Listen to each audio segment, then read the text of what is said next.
I welcomed my son's girlfriend into our home, but her secret diary destroyed our family. The first night she slept under my roof, I heard her crying through the walls, but I didn't know those tears were for a plan she'd already put in motion. That sound, the kind of quiet, stifled sob you only hear when someone is trying not to be heard, made something tighten in my chest. I remember sitting up in my bed, the hallway dimly lit by the nightlight I kept plugged in near the laundry room. I thought it was from a place of empathy, motherly instinct, concern. But now, looking back, I realize it was something deeper. A warning. A shiver in my spirit that whispered, "Pay attention, Evelyn." Back then, though, I ignored it. Back then, I was just a mother trying to do right by her child. Let me start where it truly began.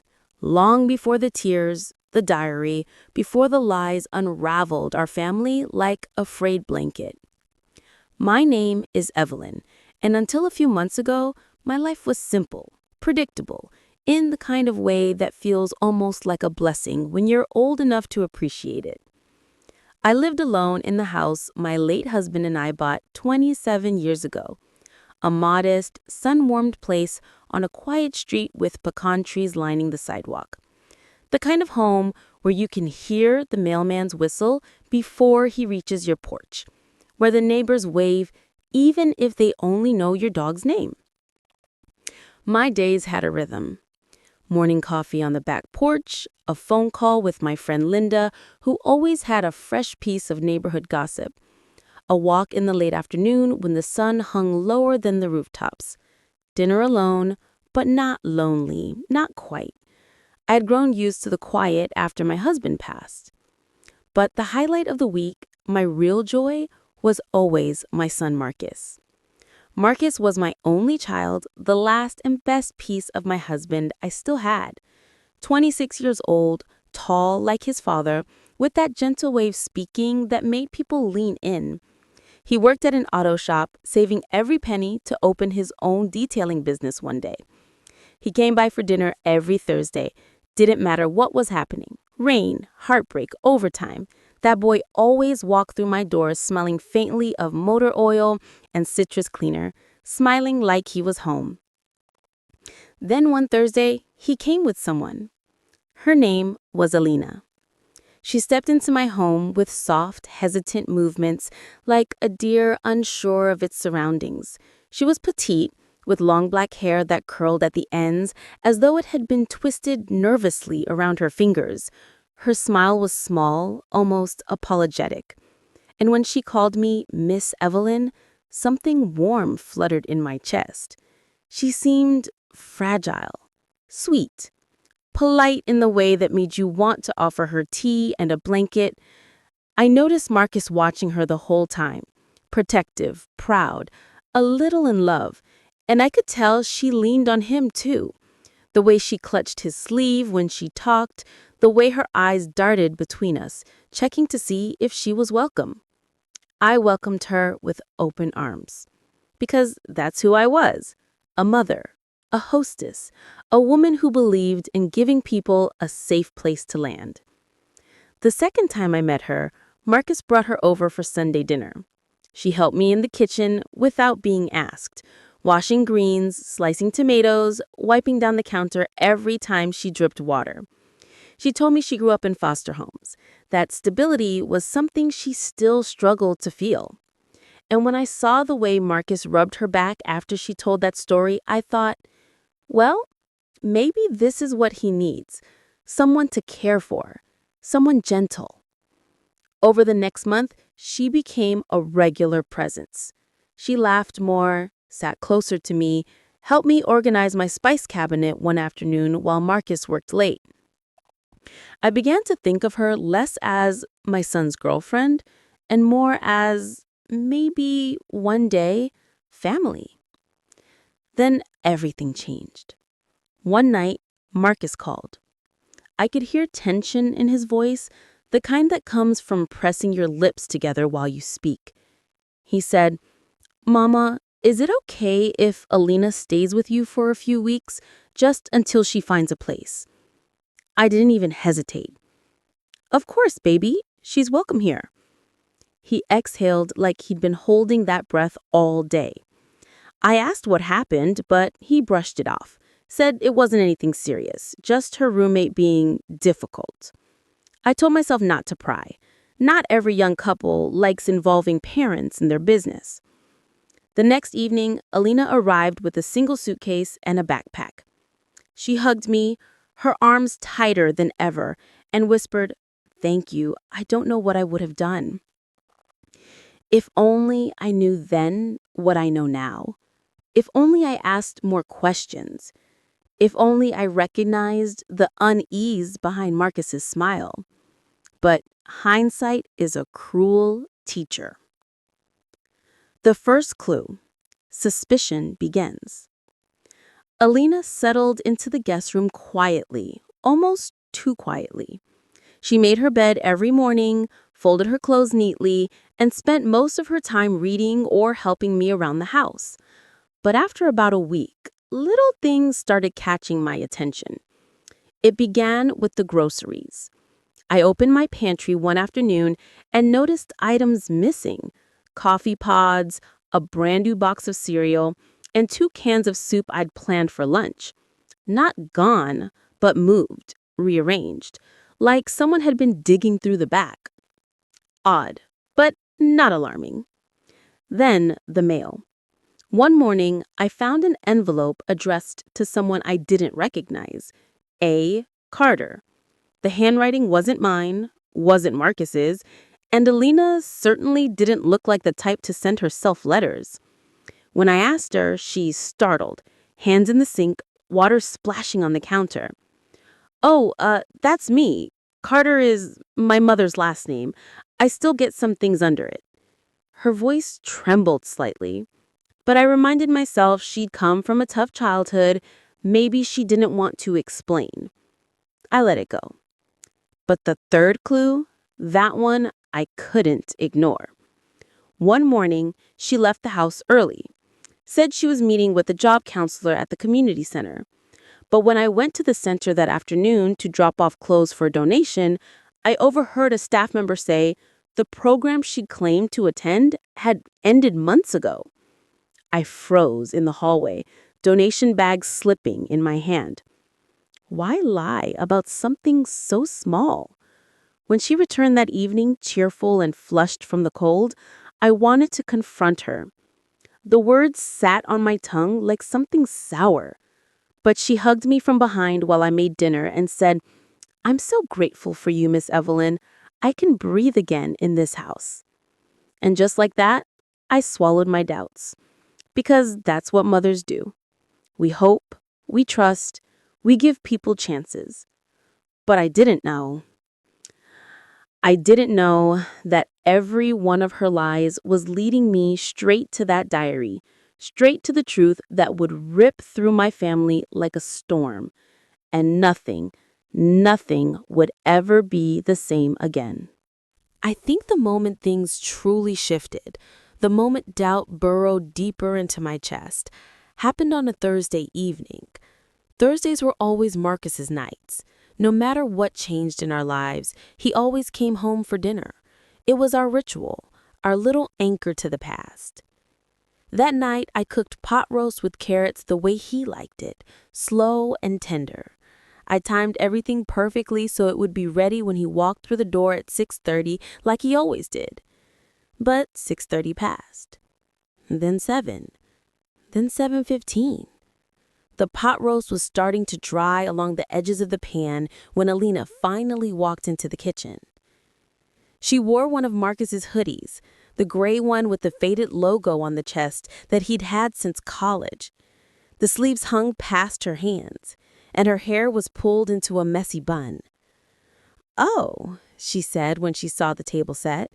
"He didn't tell you?" My heart tightened. "Tell me what?" "He's working late tonight." Her tone was casual, too casual. I frowned. "He didn't call me." She hesitated. "Maybe he forgot." Marcus never forgot. He might have been tired, busy, irritated, but he never forgot. Something about the way she looked away while saying it made a prickle run down my arms. I wiped my hands on the dish towel. Well, he usually texts. She shrugged lightly, almost as if brushing off my concern. I'm sure everything's fine. But she didn't sound sure at all. And when she sat at the table, she didn't touch her food. Not until I saw her looking. That night when I went to bed, the unease followed me like a shadow. More cracks in the story. Over the next week, the odd moments stacked slowly, one on top of the other, like someone setting a dinner I didn't want to attend. Clothing. One afternoon, while folding laundry, I noticed a shirt I didn't recognize. Navy blue, men's sizing, smelling faintly of cologne I'd never smelled on Marcus. It wasn't his, it wasn't mine, and it certainly wasn't Alina's. I set it aside on the dryer, intending to ask her, but when she saw it later, she froze. "Oh," she said, then forced a laugh. "That's from a friend. I must have nixed it in by accident." But her voice trembled, and she quickly stuffed the shirt deep into her suitcase. Money. Then there was the afternoon I heard her on the phone.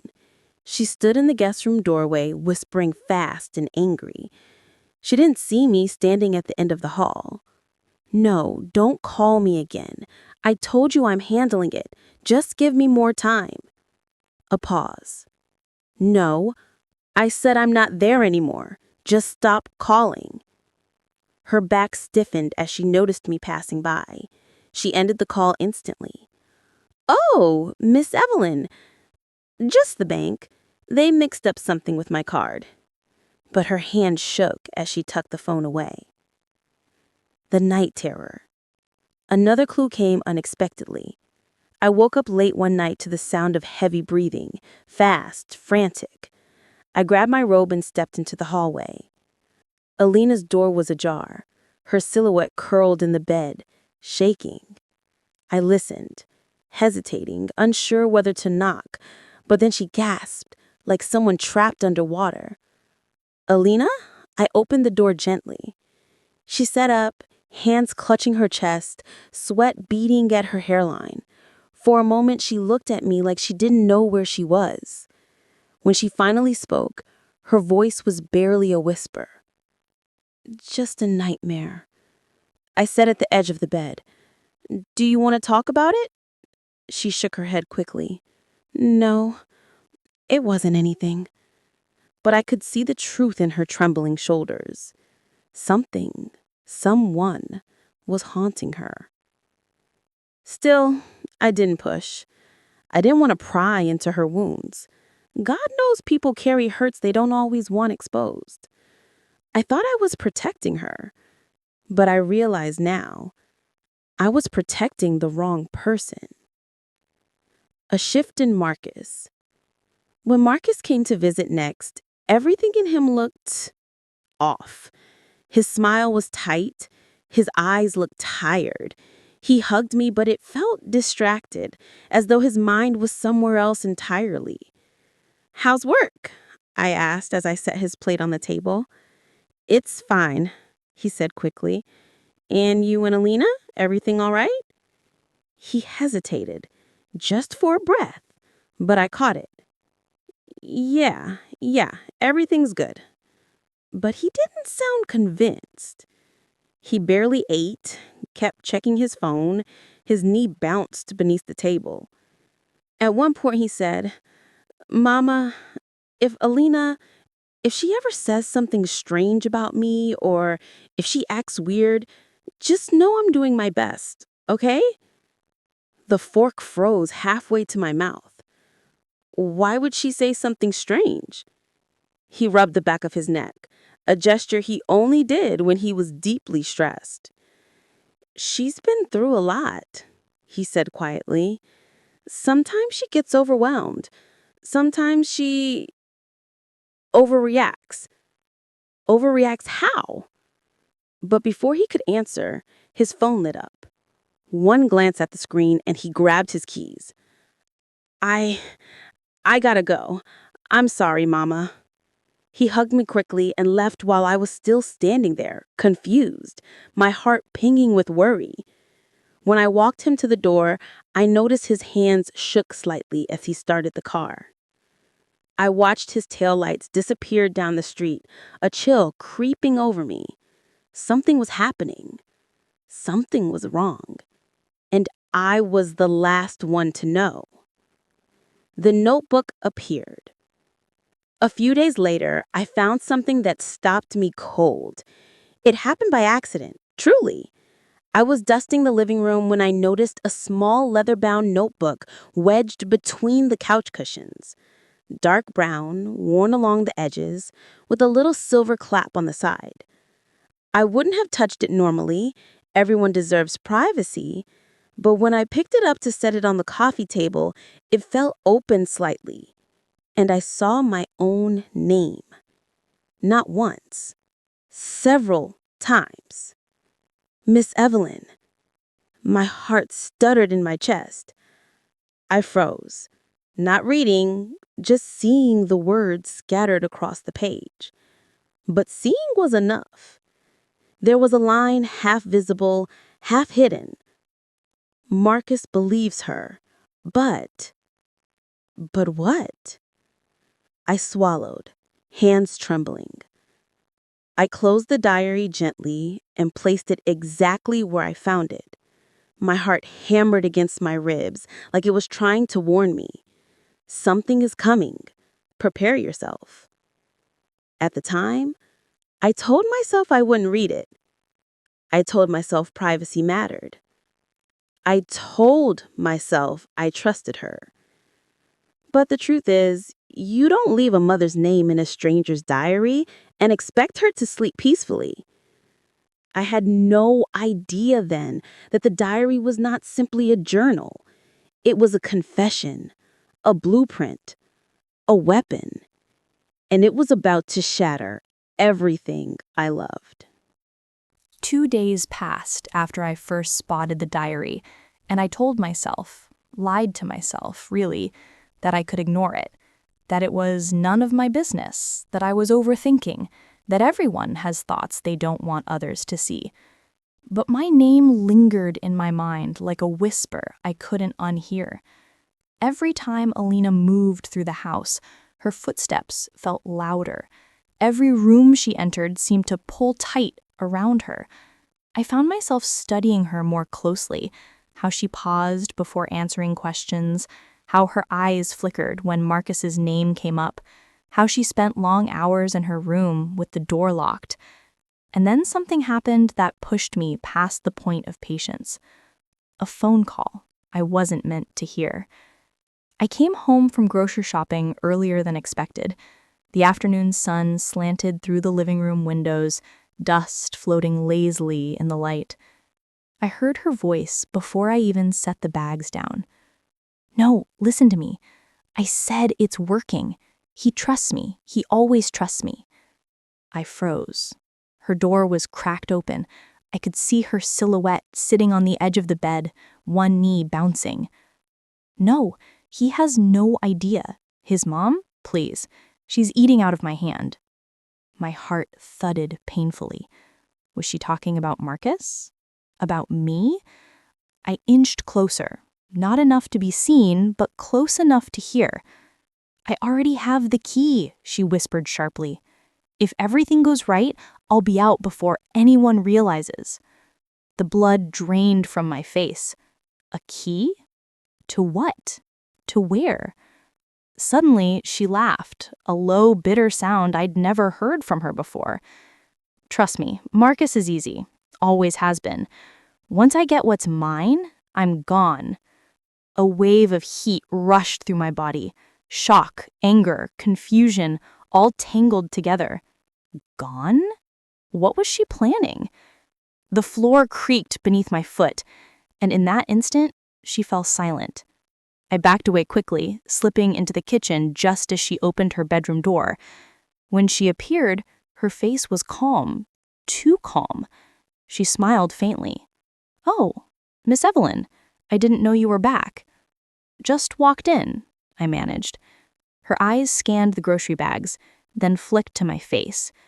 Something in her expression tightened, just faintly, before she forced her smile wider. "I'll help you put these away." But she didn't move closer. She didn't touch a single bag. And for the rest of the day, she watched me more than she spoke, as though she was trying to figure out what I'd heard. A mother's instinct awakens. That night, sleep refused to come.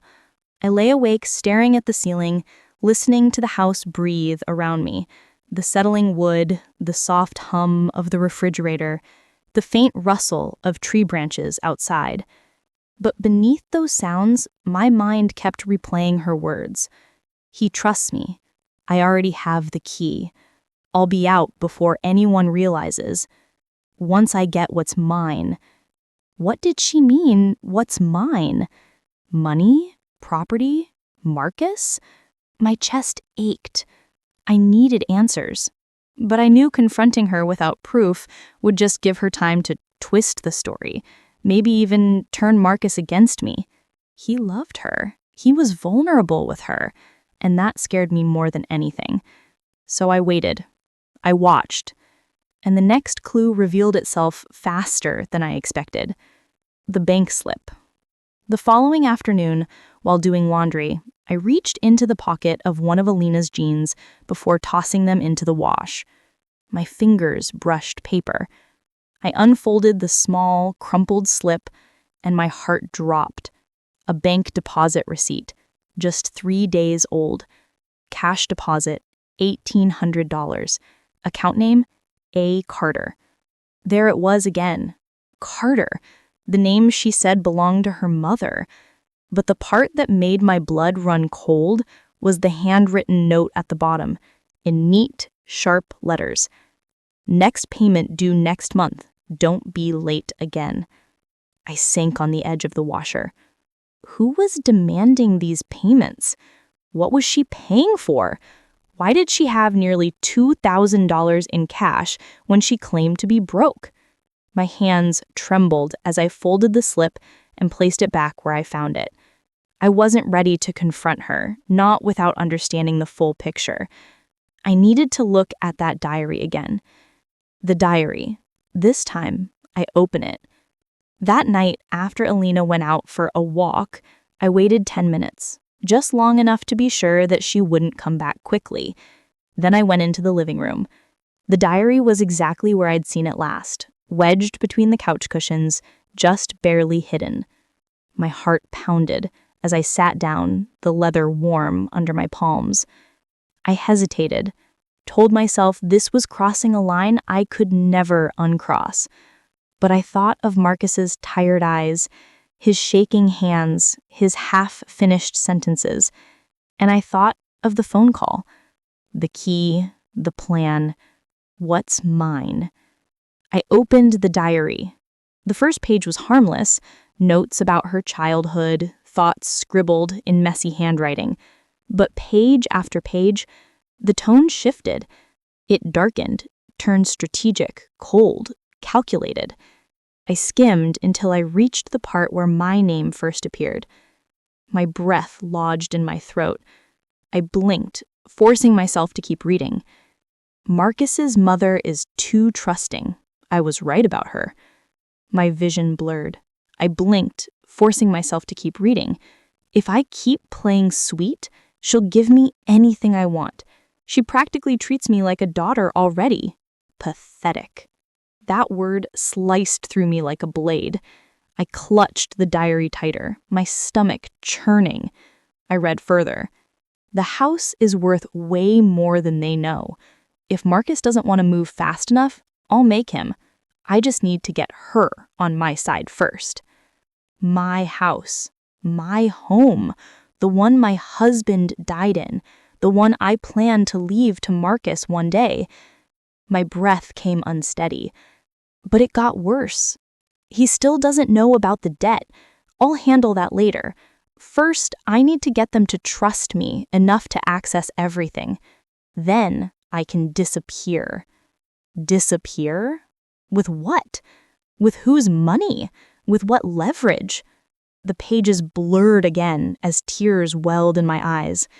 But then I turned to the most recent entry, the one dated just yesterday. And the moment my eyes fell on the words, I felt the blood drain from my body. I think Evelyn heard me on the phone today. If she becomes a problem, I'll have to take care of it sooner. Marcus will believe anything I say about her. He's already starting to pull away. My hands went cold. She was planning something that involved framing me, or worse. My heart hammered against my ribs so hard it hurt. I closed the diary slowly, every breath trembling. This wasn't a misunderstanding, wasn't insecurity, not trauma manifesting as chaos. This was intentional, calculated, dangerous. And it wasn't just my house at stake. It was my son, my relationship with him, our future. I had welcomed this girl into my home with open arms, and she had come with a plan to take everything from us. I barely slept. Every sound in the house jolted me awake. The creak of the stairs, the settling of wood, even the whir of the refrigerator. But none of it compared to the feeling inside my chest, the crawling dread of knowing I was living with someone who was plotting against me. By morning, I had made a decision. I didn't know exactly what I'd do yet, not fully, but I knew one thing. I needed to start protecting myself, and I needed to do it quietly. A subtle shift. When Alina came down for breakfast, I saw her differently. Her smile wasn't warm, it was rehearsed. Her eyes didn't sparkle, they measured.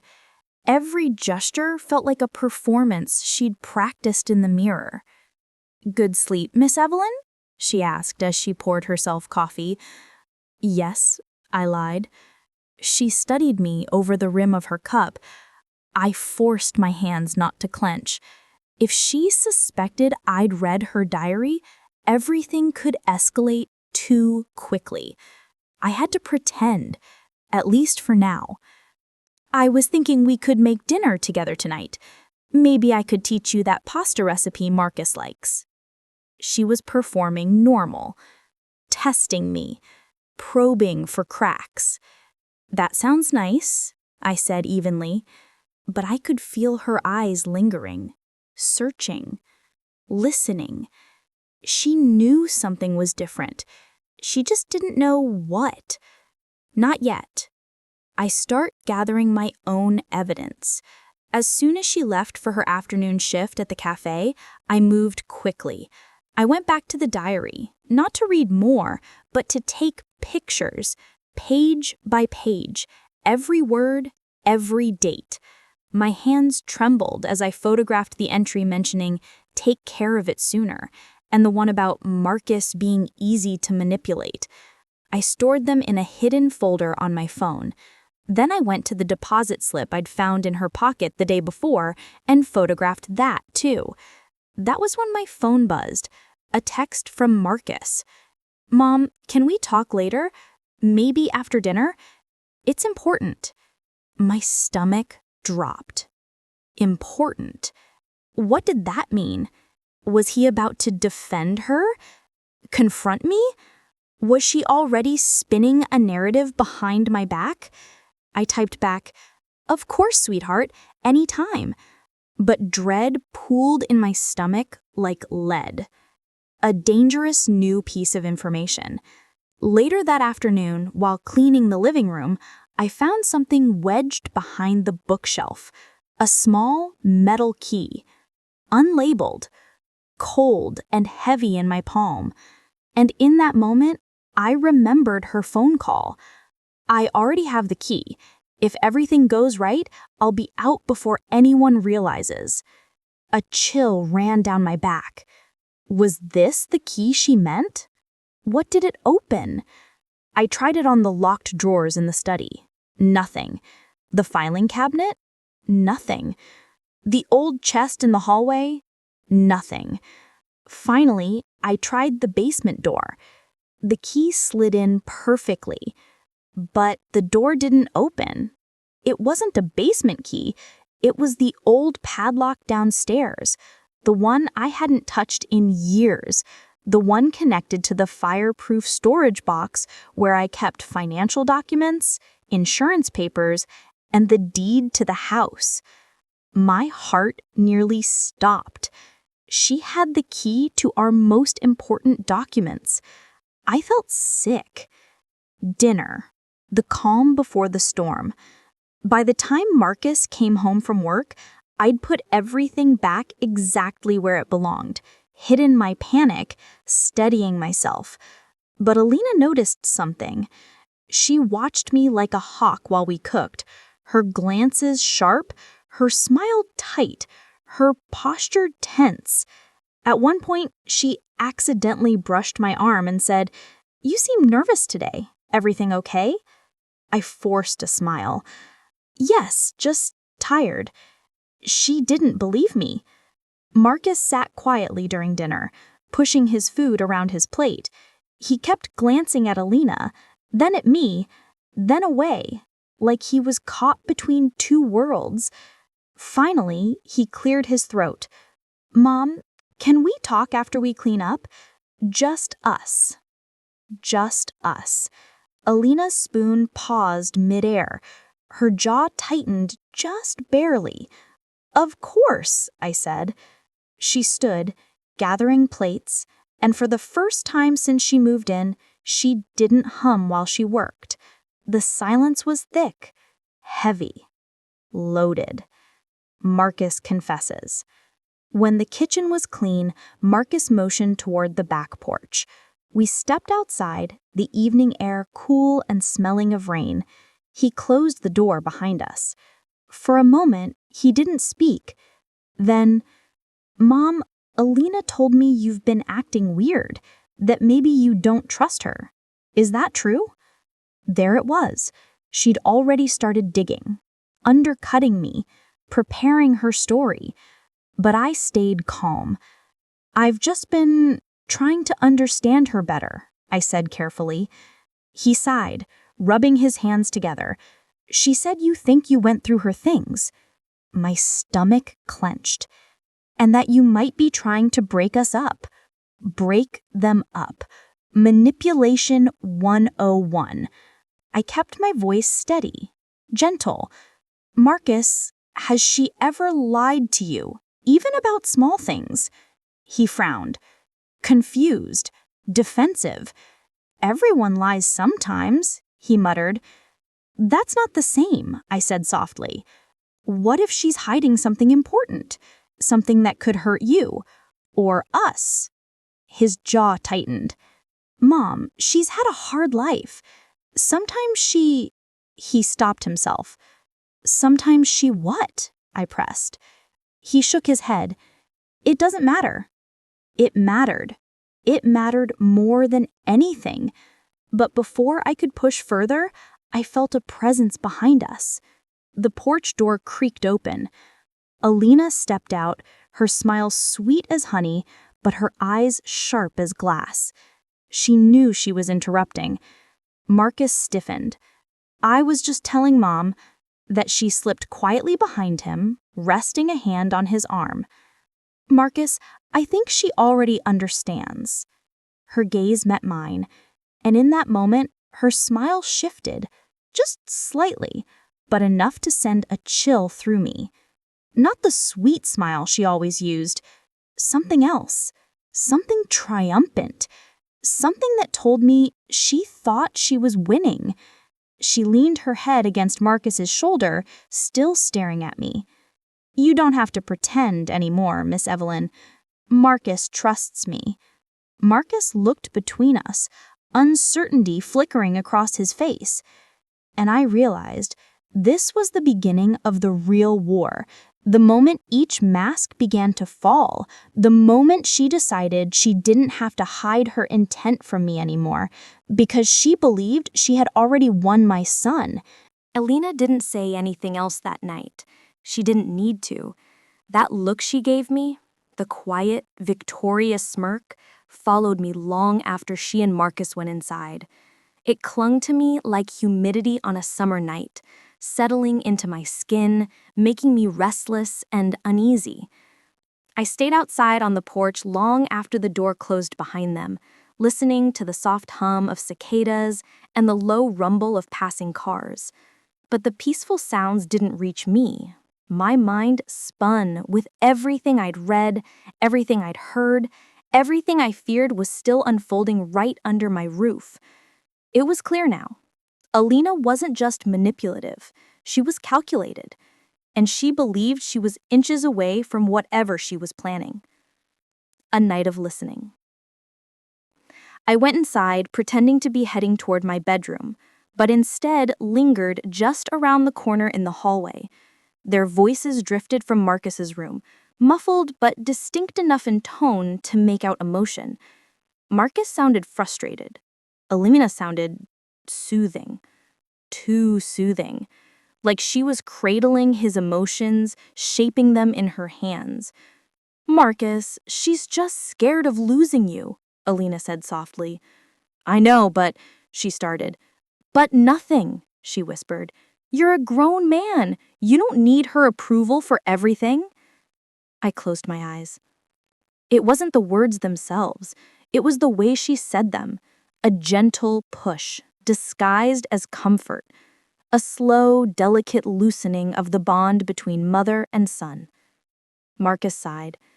"She's not controlling me." Alina paused. "It's not control, love. It's fear. She's afraid someone might take advantage of you." She let those words hang for a moment, then added, "Do you think I'm taking advantage of you?" Marcus didn't answer quickly. That pause spoke volumes. Then he whispered, "No, of course not." I heard the bed creak, the sound of her leaning into him. "Then prove it," she murmured.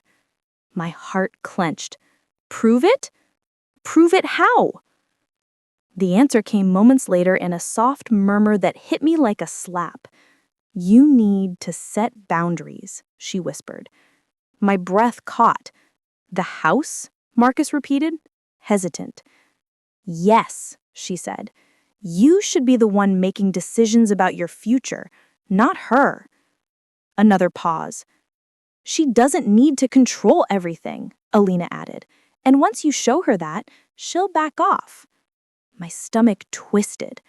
She wasn't just driving a wedge between us. She was positioning him to challenge me, legally, financially, emotionally. She was setting up the pieces on a board I hadn't even realized we were playing on. The next morning, a shift in my son. Marcus was never a morning person, but the next day, he was downstairs early, too early, already dressed, eyes slightly red but posture stiff. He stood at the counter drinking coffee he normally didn't even like without adding sugar. Alina hovered close by, as if she were an extension of him. "Morning," I said, trying to sound normal. "Morning," he replied shortly, not rude, but distant, guarded, as if he were watching his own mother through a lens someone else had handed him. "We need to talk about something later, about the house." The house. Just like she had planted in his ear. I forced a soft smile. "Of course," Alina chimed in sweetly. "We just want what's best for everyone." Everyone. But the way she said it, it sounded like a threat neatly wrapped in politeness. Her social game began. That same day, little changes began appearing everywhere. First, she reorganized the living room, subtle enough to seem benign, but significant enough to claim ownership of space. Then she rearranged the pantry, then my spice cabinet. "Just trying to make things more efficient," she said, all smiles. She was testing the limits, claiming territory inch by inch like a slow-moving invasion. Every time she made a change, she looked at Marcus afterwards, not at me, for approval. and every time he gave a little nod. It broke me a little each time, not because she moved my things, but because he let her. Then, she started inviting people over. Not friends, not family, people I didn't know. A coworker here, a study friend there. Young faces filling the living room, laughing too loudly, talking about plans I'd never heard Marcus mention. This house is so cute. Perfect starter place. Starter place.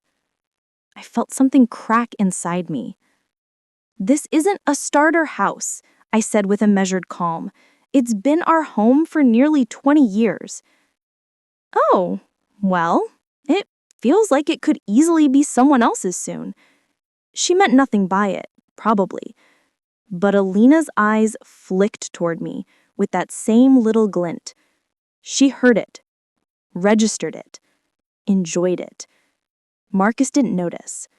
Or maybe he didn't want to. Strange phone calls. The next clue came quietly, almost too quietly. A phone call. I'd stepped into the downstairs hallway while doing laundry when I heard Alina speaking in a hushed voice near the back door. Her back was turned. She didn't notice me. "No, I told you, soon," she whispered. "He's almost there." A pause. "Yes, he believes me." Another pause. "No, she doesn't suspect anything. She's old-fashioned. Easy." A cold, sharp pain pierced through my chest. Easy. That was the word she used for me. My hands trembled around the laundry basket. She was silent for a moment, listening to whoever was on the other end, then said, "I already have the key. Just be patient. Once the paperwork is done, we're set." My breath caught. Paperwork? Key? Set? She hung up before I could move. When she turned around and saw me standing there, she flinched. Only for a fraction of a second, but it was enough. "Oh," she said, her voice too sweet, too bright. "Didn't see you there." Her smile didn't reach her eyes, and mine didn't even try. She knows I know. Things changed after that. Not dramatically, but carefully. The way she watched me grew sharper. The way she spoke to me became more measured. The way she touched Marcus, more possessive. She knew I'd heard something, and she was shifting tactics. I could feel her studying me at dinner, tracking my reactions, waiting for a misstep. I stayed quiet, observant. If she was playing a game, I needed to learn the rules. But late that night, long after Marcus had gone to bed, she found me in the kitchen, standing by the sink. She stepped in slowly, closing the door behind her with a soft click. Then she leaned against the counter, arms folded. "Miss Evelyn," she said, voice low, "I think we should be honest with each other." I turned, meeting her gaze. Her smile was gone. So was the performance. What stood in front of me was the real Alina, and she looked at me like someone evaluating a threat, not a mother. "I know you don't like me, and I know you're trying to look into things that aren't your business." Her eyes gleamed, "But you're too late." My heartbeat thudded in my ears. "What do you mean?" I asked quietly. She tilted her head. "You'll see." Then she walked past me, brushing my shoulder lightly. It felt like ice. By the time the weekend rolled around, the tension in the house felt thick enough to taste, like metallic air before a storm, like something was about to split open, whether I was ready for it or not. I tried to go about my Saturday routine, washing sheets, wiping counters, watering the plants, but every quiet corner of the house felt watched. Every time I passed by Marcus and Alina, they stopped talking just a little too quickly. Then, at noon, Marcus walked into the living room holding a stack of papers. My heart sank before I even saw what they were. He sat across from me, elbows on his knees, eyes soft but determined. A strange mixture of guilt and resolve tightened his jaw. "Mom," he said, "I need to talk to you." I forced a steady breath. "All right, I'm listening." He handed me the documents.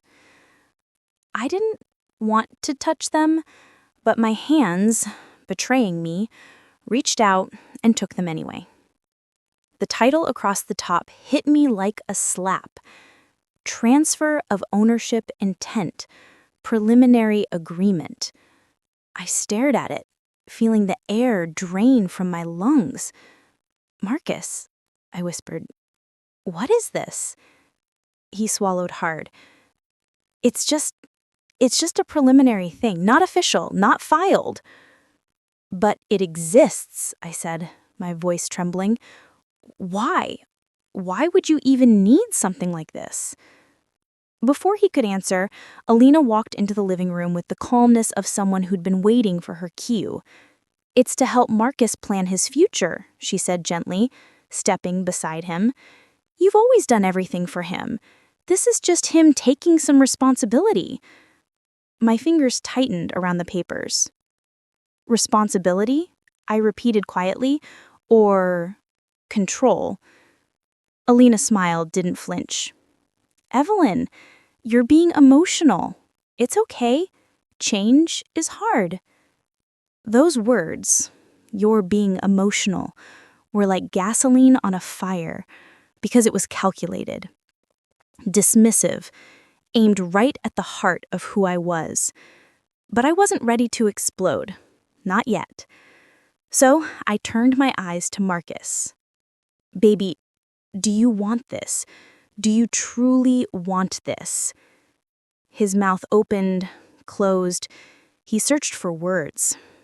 And the heartbreaking part wasn't what he said. It was the fear I saw in his eyes. Fear of disappointing her, fear of choosing wrong, fear of being alone if he upset her. Finally, he whispered, "It's just something we're exploring." We. Not him. Her. The family dinner that changed everything.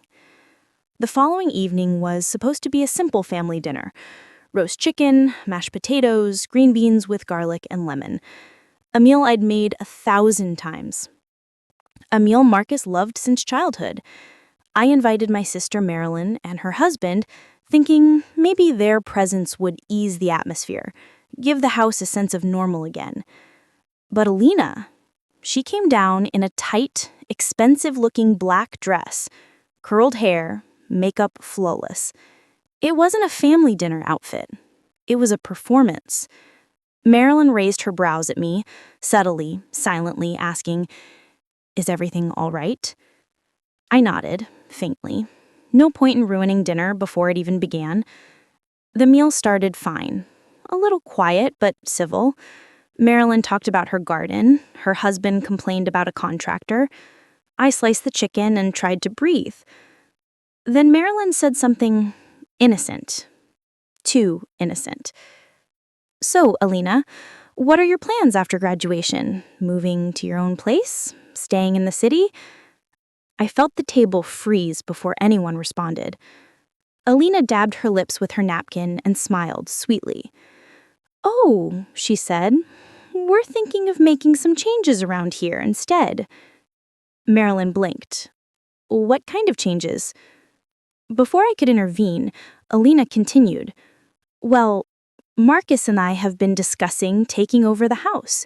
You know, modernizing it, fresh start." My hand went cold around my fork. Marilyn shot me a short, alarmed look. "Taking over?" she repeated carefully. "Evelyn, this is your mother's home. It would still be hers, in a way." "In a way?" Marilyn's voice sharpened. And that's when it happened. That's when the last thread snapped. Alina placed her hand on Marcus's arm, very casually, and said with a soft laugh, "Honestly, Marilyn, it's time she lets go of some things. She's been alone too long. It's time she moves on. Move on. Move out. The same thing, coated in sugar. Something in me broke, quietly, but unmistakably, and Marilyn sensed it instantly. "Excuse me," I said, rising from the table. My voice was calm, but my hands were trembling. I walked into the kitchen, needing a breath, just one breath before I shattered in front of everyone. But when I reached the counter, I heard footsteps behind me. Marilyn slipped in softly and touched my shoulder. "Evelyn," she whispered, "what is going on?" I opened my mouth, but then I heard voices rise in the dining room. Marcus, Alina, and her voice. Her voice had no of the sweetness anymore. "That woman is standing in the way of our future," she hissed. "She can't keep controlling everything." "She's not controlling," Marcus said, uncertain. She's weak," Alina snapped. "She can't even stand up for herself. Look at her. She ran out of the room instead of facing it." Weak. The same word from the diary. The same poison she wrote in private. And now she was saying it out loud, about me, in my home, to my son. Marilyn's hand tightened around mine. "Don't you dare go back in there, Marcus, not yet." But I did, because something had shifted in me. Something deep, steady, cold, clear. I walked back into the dining room with my spine straight and my voice calm as still water. "Alina," I said softly, "I think it's time you and I had a conversation." She turned, startled for a moment, but then her eyes flickered with challenge. "Oh," she said. "About what?" I held her gaze. "About the diary." Her face drained of color. Marcus froze. Marilyn slowly closed her eyes, bracing for the explosion. But what happened next wasn't an explosion. It was worse. It was truth spilling out in front of witnesses where she could no longer twist it. Alina didn't move at first. Her eyes locked onto mine, and for the first time since she'd walked into my home, I saw something that wasn't sweetness or calculation. I saw fear. Just a flicker, a flash, but it was real. "What diary?" she asked, her voice too controlled, too smooth, like she'd practiced the line in front of a mirror. I didn't raise my voice. I didn't need to. "The one I found under your pillow," I said evenly. "The one you left open on the bed." Marcus blinked. "What diary?" he asked, confusion tightening his eyes. Alina's jaw clenched, almost invisibly. I kept my voice calm, steady. "The diary where you called me weak, manipulative, old-fashioned, easy to fool." I paused. I read it. The room went silent, utterly silent. Even the hum of the refrigerator felt muted. Marcus slowly looked at Alina. "She's lying." Alina snapped immediately, too quickly, too sharply. "She's trying to turn you against me." I stepped forward, not aggressive, not emotional, simply factual. "You wrote that you were using him." I said, "You wanted the house, that you were—" "Stop," she hissed, her eyes flashing. "Stop making things up." I blinked at her, surprised by how swiftly she'd shattered her own facade. But Marcus, oh, Marcus, he looked lost. Like someone had dropped him into the middle of a play he didn't know he'd been cast in. "Alina," he said slowly, "do you have a diary?" "No," she said instantly, "of course not." "That's not true," I replied quietly. "You told Marcus the night you arrived that journaling helped you deal with stress." Alina's face froze for a millisecond. A tiny slip, a single crack, and Marilyn caught it. "Oh, Lord," she muttered under her breath. Marcus's eyes darted between us. Alina, he said again, more firmly now, do you have a diary? She swallowed. Once. Hard. Then she turned her attack on him. Are you really going to believe her over me? She's been jealous since the moment I moved in. Jealous, I repeated, almost amused.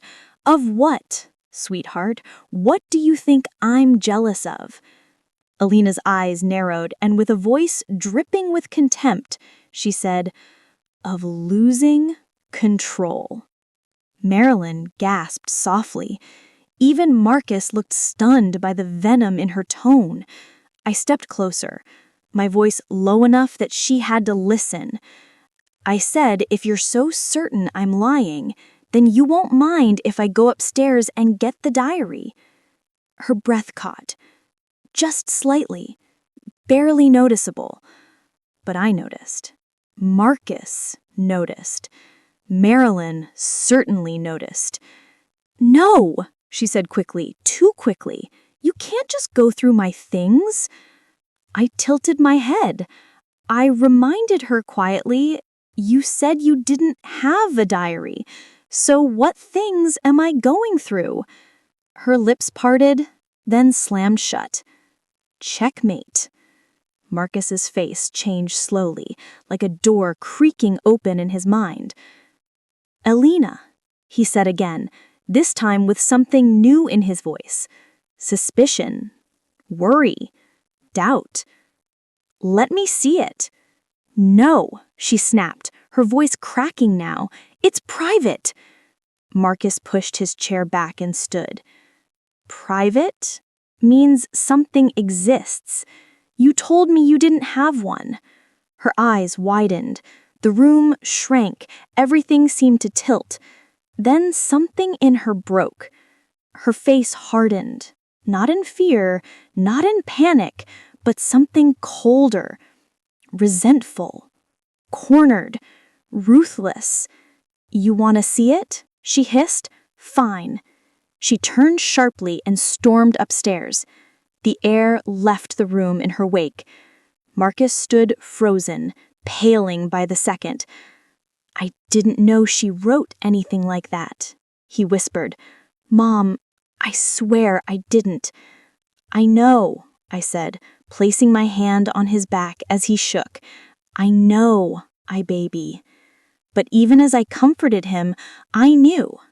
This wasn't over, not even close, because Alina wasn't the kind of woman who walked away quietly. She was the kind who fought, and she'd just lost.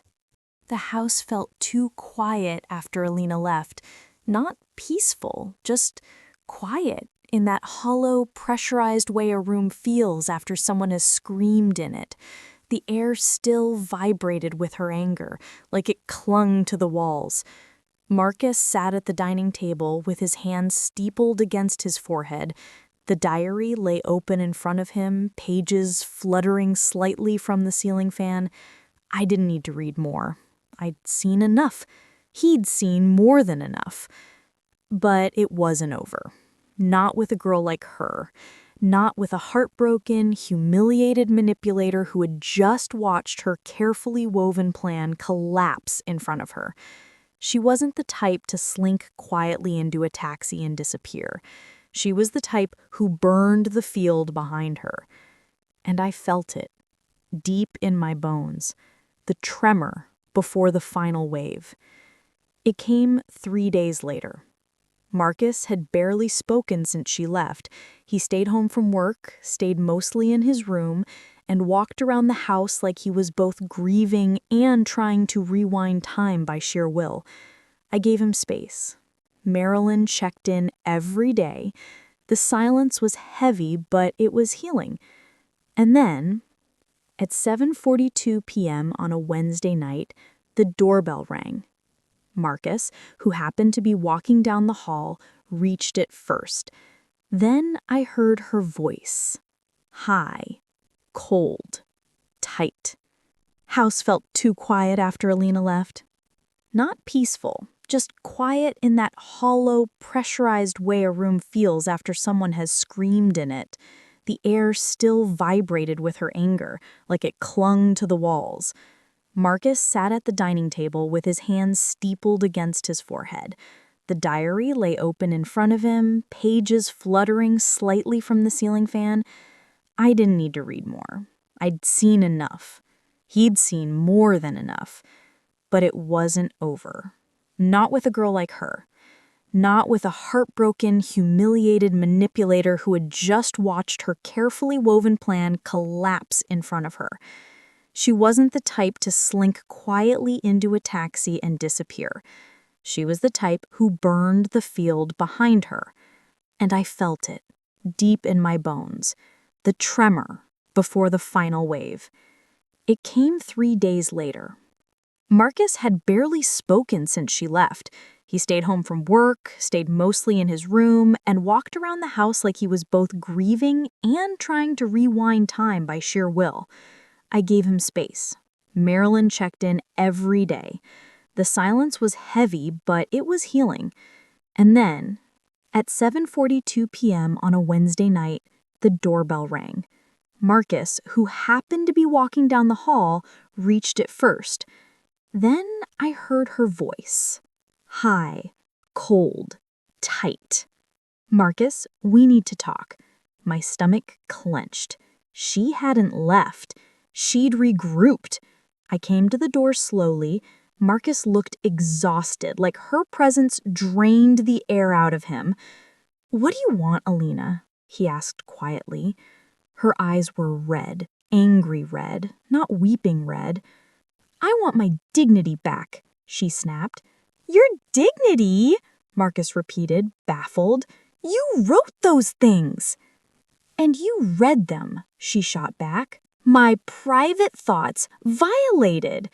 I stepped forward. "Alina, stop. This isn't helping you." She turned on me like a blade. "You," she hissed. "You did this. You turned him against me. You couldn't handle losing control." There it was again, her favorite word. Control. She thought everything was about power. She didn't understand love was bigger than that. "Alina," Marcus said, a tired edge in his voice, "you need to leave." "No," she snapped. "Not until you listen." Marcus hesitated. That hesitation was all she needed. She softened instantly, like she could shed her anger like a coat and slip into something sweeter. Her voice lowered. Her eyes watered. "Marcus, baby, I'm sorry." He closed his eyes. And even from the side, I saw the crack it made in him. She knew exactly where to strike. "I was scared," she whispered. "I wrote stupid things because I was insecure. I thought she hated me." "I didn't hate you," I said softly. "I wanted to help you." She ignored me. "I love you," she breathed, placing her hand on Marcus's arm. "Don't throw us away over one mistake." And that was when I felt it. The greatest fear of every mother, the fear that he might go back, that he might forgive her, that he might be blinded by the part of him that wanted to believe in her goodness even when there was none. But Marcus surprised me. He gently moved her hand away. "No," he said quietly, "I can't do this." Her eyes hardened instantly. "Because of her," she whispered, staring at me with open hatred.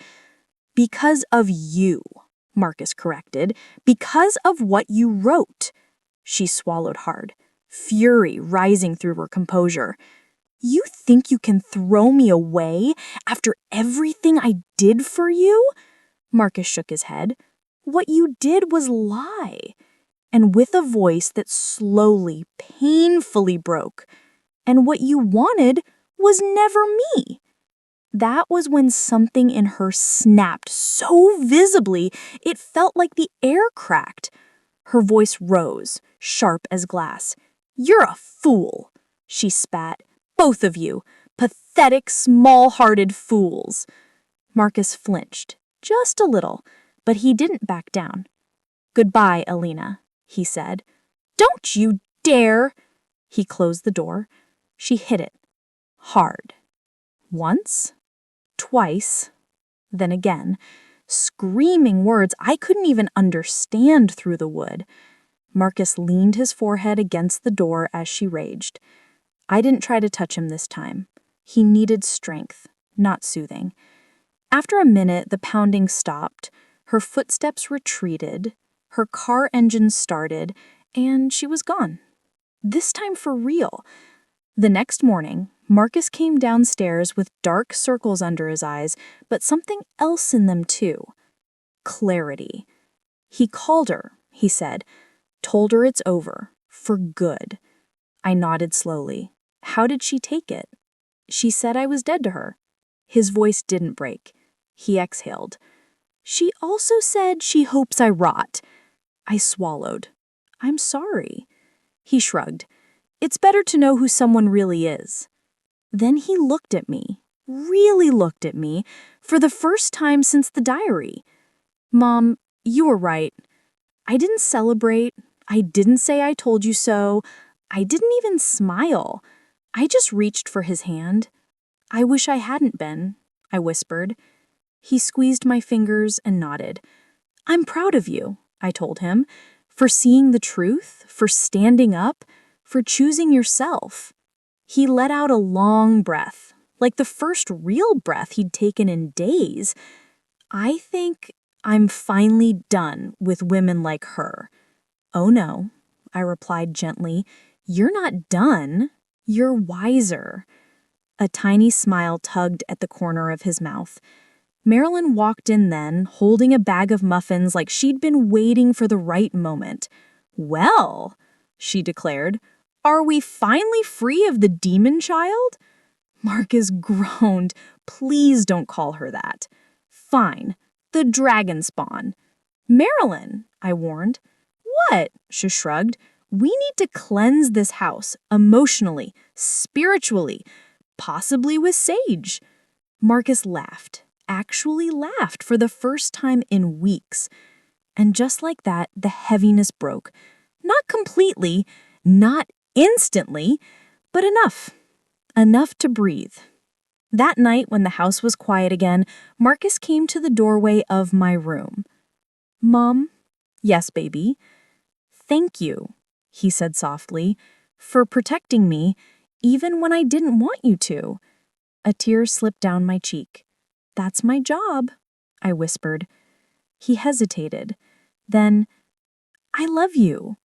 I smiled. I love you too. And when he walked away, I understood something. The story wasn't about Alina. Not really. It was about a son finding his strength, a mother keeping her faith, and the moment they both realized love, real love, wasn't weakness or control. It was truth. And the truth had finally won. The end.